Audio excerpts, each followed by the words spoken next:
मुफ्ती तारिक मसूद के बयानात के लिए तारिक मसूद एक्सक्लूसिव को सब्सक्राइब करें।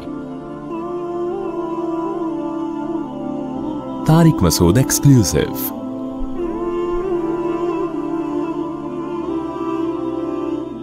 इन्नल्लाह फालिकुल हब्बि वन्नवा, बेशक अल्लाह ताला दाने और घुटली को फाड़ता है। कितना अजीब और गरीब प्रोसेस है ये। एक छोटा सा दाना आप ज़मीन में डालते हैं, वो कैसे फटता है और उससे कैसे सब शाख निकलती है, फिर वो तनावर दरख्त बनता है। तो ये ऑटोमेटिकली नहीं हो रहा, ये खुद ब खुद ऐसे खूबसूरत सॉफ्टवेयर बीज में और दाने में इंस्टॉल नहीं हो रहे, इसका करने वाला कोई और है। अगर बीज में ये और गुठलियों में ये सॉफ्टवेयर इंस्टॉल हो गए हैं कि वो ज़मीन में जाके तनावर दरख्त बन जाते हैं, तो ये किसी ने इंस्टॉल किए हैं, ये खुद ब खुद नहीं हुए। तो अल्लाह फरमाते हैं वो अल्लाह वो ज़ात है जो दाने और घुटली को फाड़ता है। युखरिजुल हय्य मिनल मय्यित, ऐसा ताकतवर है कि मुर्दा से जिंदा को निकालता है। जैसे ये घुटली है, ये मुर्दा है, इससे जिंदा पौधा निकल आता है। या अंडा है जो बेजान होता है, उससे जिंदा चूजा निकल आता है।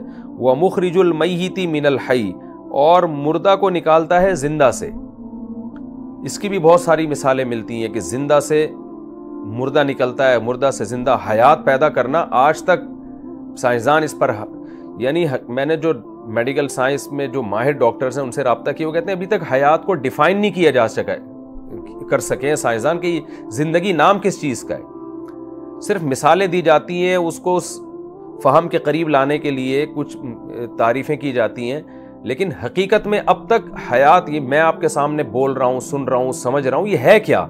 इस हयात को 100% इंसान समझ नहीं सका है, तो पैदा कैसे कर सकता है? तो इसलिए अल्लाह फरमाते हैं वो है जो मुर्दा से जिंदा और जिंदा से मुर्दा निकालता है। ज़ालिकुमुल्लाहु, अल्लाह, जो मुल्हिद लोग हैं ना, कहते हैं हमें खुदा नज़र नहीं आ रहा, तो अल्लाह कहते हैं ये है अल्लाह। ये नज़र क्यों नहीं आ रहा तुम्हें? वो बनी हुई चीज़ों से नज़र आ रहा है, बनी हुई चीज़ें बता रही हैं कि हम खुद नहीं बने, हमें कोई बनाने वाला है। तो अल्लाह कहते हैं वो ऐसे है जैसे तुम्हारे सामने मौजूद है। तुम्हारी अकल है कि तुम कहते हो हमें नज़र नहीं आता तो हम ईमान नहीं लेकर आएंगे। ज़ालिकुमुल्लाह, ये है तुम्हारा अल्लाह। फ़अन्ना तुफ़कून, इसे छोड़कर तुम कहाँ फिराए जा रहे हो? ये भी देखें कुरान का अंदाज है। कुरान ये नहीं कह रहा कि उस अल्लाह को छोड़ के तुम जा कहाँ रहे हो, बल्कि कुरान ये कह रहा है कि तुम्हें कौन है जो उधर से हटा रहा है। यानी कोई प्रोपेगंडा है जिससे तुम मुतासिर हो, कोई शैतान है जिससे तुम मुतासिर हो, वो शैतान तुम्हें हटा रहा है या माहौल तुम्हें हटा रहा है। नेचर ये नहीं कहती, नेचर तो ये कहती है कि जो रब ये काम कर रहा है फौरन उसके वजूद पर ईमान लाया जाए और उसके साथ किसी को शरीक ना किया जाए, ना उसकी ज़ात का इनकार किया जाए, ना उसके कमालात का इनकार किया जाए। तुम्हारी नेचर तो तुम्हें इसी तरफ लेकर आ रही है, लेकिन कौन सी ताकत है जो तुम्हें सीधे रास्ते से हटा के कहीं और लेकर जा रही है? फालिकुल इस्बा। फिर अल्लाह दोबारा अपनी नेमतों को बयान करते हैं। पहले ज़मीन की नेमतें बयान की, फिर अल्लाह आसमान की नेमतें बयान करेगा, फिर दोबारा अल्लाह ज़मीन की नेमतों पर आएगा। फालिकुल इस्बा, वो है जो रात को दिन को रात से जुदा करके निकालता है, गोया फाड़ देता है। जैसे जब हम कोई चीज़ फाड़ते हैं ना, तो बिल्कुल एक दूसरे से मुमताज़ और जुदा हो जाती है वो। तो ऐसे ही है जैसे रात और दिन मर्ज थे आपस में, लेकिन ये बलागत है कुरान की, अंदाज़े बयान है कुरान का। जैसे मर्ज थे, लेकिन दूध का दूध पानी का पानी कर दिया उसने। रात को बिल्कुल अलग धकेल दिया और दिन को बिल्कुल अलग धकेल के, दिन में ऐसा लगता है जैसे रात कभी थी नहीं इस एरिया पे, और रात को ऐसा लगता है जैसे कभी यहाँ रोशनी हो ही नहीं सकती।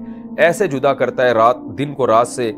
वजअल लैल सकना, और रात को उसने कैसी सुकून की चीज़ बनाया, सोने के लिए बनाया।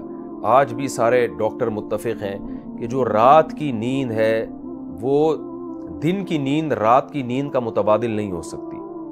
तो वो, और डॉक्टर हजरात ये भी कहते हैं कि रात को जब बिल्कुल रात का दरमियानी हिस्सा होता है, जो 12 बजे का टाइम है, उसमें इंसान के दिमाग से ऐसे केमिकल निकलते हैं कि इंसान के लिए उस वक्त सोना ज़रूरी है।